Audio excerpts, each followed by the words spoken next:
Let's read that first story from The Hill. Russia threatens military and political consequences if Finland or Sweden tries joining NATO. Russia's foreign ministry spokesperson Maria Zakharova warned against other countries attempting to join NATO after Russia started a war with Ukraine Thursday.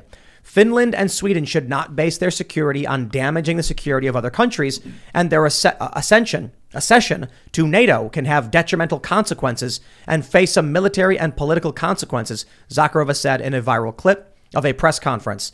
The ministry later posted the same threat on its Twitter. Finland and Sweden have given significant military and humanitarian support to Ukraine since Russia invaded. One pretext Russia has given for attacking Ukraine is that NATO would not give any assurances that Ukraine would not be allowed to join the intergovernmental military alliance. See, I'm gonna pause real quick and say a few things. It's hard to believe any of the stuff that's coming out. You know, I mean, this stuff is on Twitter, these videos and these statements, but a lot of the videos, a lot of the claims, a lot of the propaganda just seems like attempts to manipulate the public. It's hard to know what's true, but we have had stories coming out for quite some time. This is from France 24. The Russians are coming. Sweden on edge as Russia flexes military muscle. It could be a long-standing propaganda campaign. I just don't really think so. I think Russia has literally invaded. Russia has said that they're engaged in a military operation. Call it whatever you want.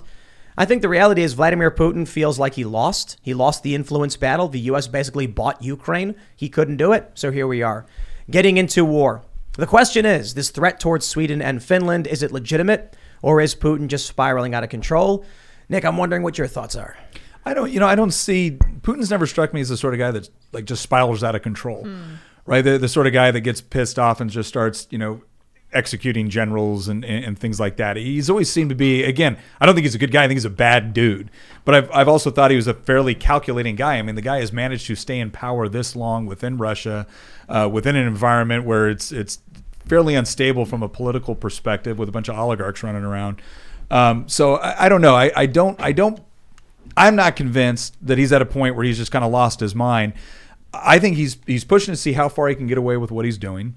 I think he knows he's got a fairly short time to be able to act in order to consolidate gains. And then it's all a question of what are you bringing, right? When it shows up, when inevitably we get to the negotiating table, what does that look like and what are you transferring in order to get what you want? So I don't really understand why he brings Sweden and Finland into this.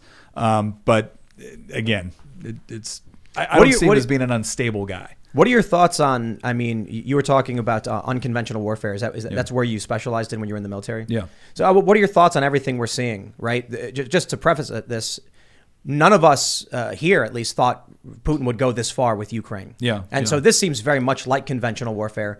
But it seems like they're saying while Kiev has some major gains, they've taken down a lot of Russia's assets, they're going to lose. And then there's questions about what they can do in the insurgency phase, in the resistance phase. Everyone likes to talk about the fact that Russia is not the power the Soviet Union was. That's absolutely true, right? It's got a GDP that's a little bit bigger than Mexico's, right? It's got a population of about 150 million. So not what the Soviet Union was. But when we talk about Russia doesn't have the GDP to fight a sustained war, yeah, you know who also doesn't? Ukraine. So this isn't about them having to fight a war for years. This is about how quickly can they get their gains, consolidate those gains, and then put themselves in a good position on the negotiating table. And so from Ukraine's perspective, they had to know that you're not going to go toe-to-toe, especially with the geography of Ukraine. It's not like you can go fighting in the mountains for 10 years like they did in Afghanistan. Right? It is built for tank warfare, and the Russians know a little something about tank warfare, especially in Ukraine. Right? There's a lot of historical battles there. But what a lot of people don't understand about this is immediately following World War II, the Ukrainians fought like a 10-year insurgency against the Soviets. So there is a history of them fighting over that area. The borders of Ukraine are a little bit weird from an ethnic standpoint. So at this point, this is a question of using the natural geography that you have, right, around the Dnieper and whatnot, in order to slow like the major advance. And then it's largely going to be urban battles. If you can be in an urban environment and you can make them pay, because that's where asymmetric warfare works really well for the defender, for the person that doesn't have the technology.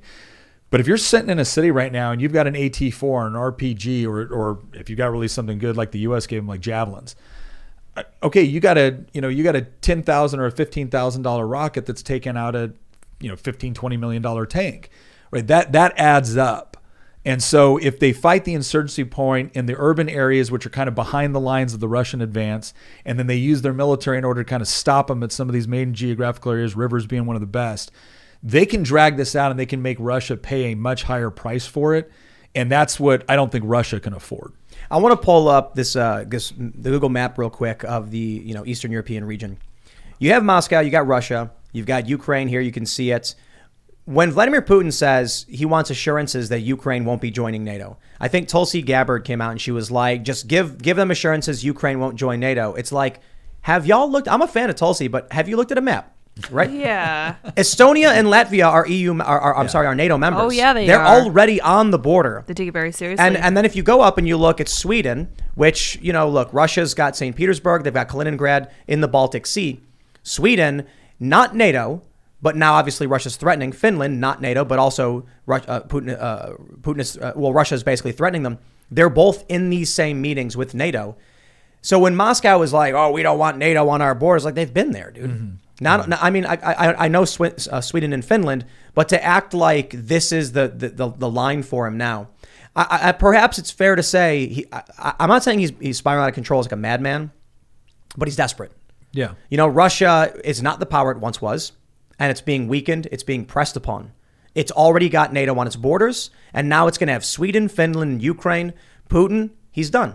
His only option basically is to bend the knee to the West and say, how may I serve my liege? And he doesn't want to do that. No. So he's like, I'll go out with a bang, I suppose. Oh no, I think he is I think he's someone that wants to believe in the greatness of Russia, that would love to see the Russian Empire once again on a global stage as something that's respected as opposed to kind of a second-rate power. I mean, again, you're growing up. He was once a KGB officer. Like, this was a guy that believed in the greatness of Russia, regardless of whether or not he was a communist, right? And I think he sees again these countries that used to be in the Russian sphere of influence. He's finding different excuses for casus belli in order to justify why he's going to war. I think some of this too has to do with internal dynamics within Russia. I mean, you have a decreasing birth rate. You have, records showing that you've got a record number of kids in their teenage years that are alcoholics, right?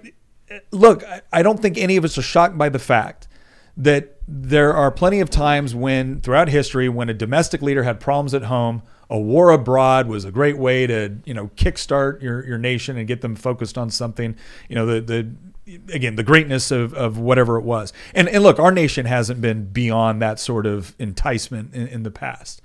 But so, yeah, I don't buy that it was Ukraine potentially joining. Like, would this have happened anyway?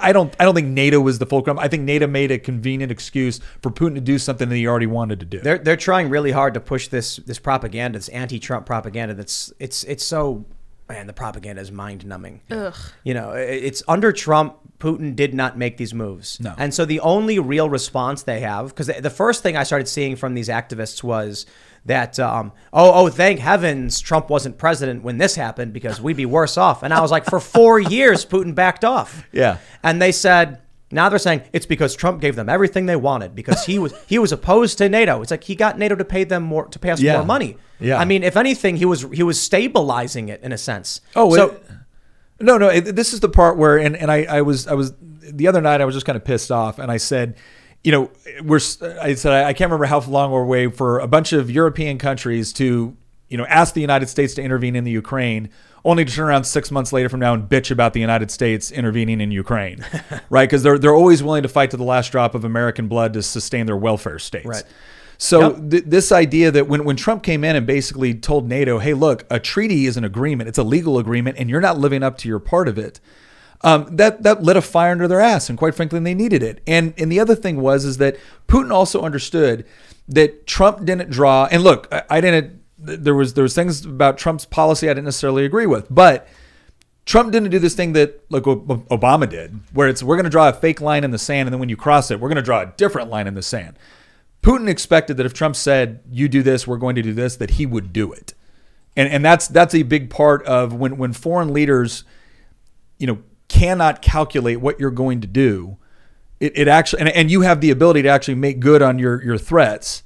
That's a far different dynamic than Joe Biden ripping everyone out of Afghanistan, which, again, I wanted the troops to come home from Afghanistan. But ripping everyone out the way that he did. Surrender. Oh, my gosh. Afghanistan seemed like they botched that on purpose. How you abandoned Bagram, it was just mind-numbingly insane.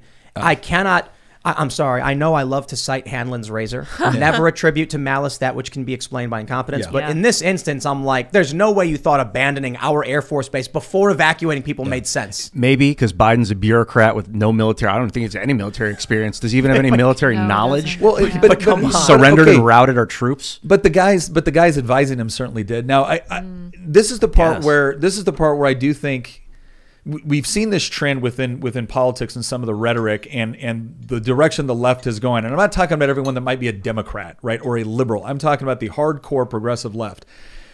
They honestly believe some of this crap where it's like, oh, we're just going to pull everybody out by September 11th in 2021, and that's going to be our marker, and it's going to show that we're dedicated to peace. I honestly think Biden is someone that is making a political calculation based off of photo ops, and honestly had no idea it was going to go this badly, even though, again, to your point, anybody should have been able to look at that and be like, you cannot pull out this way.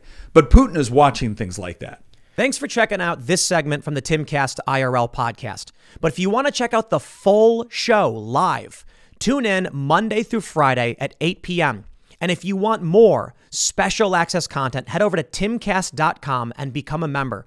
Your membership helps sustain this company, keep our journalists employed, makes this show happen, and you will get access to exclusive members-only segments of the Timcast IRL podcast, and there's a massive library to check out. So again, go to timcast.com or tune in Monday through Friday at 8 p.m., and we'll see you all there.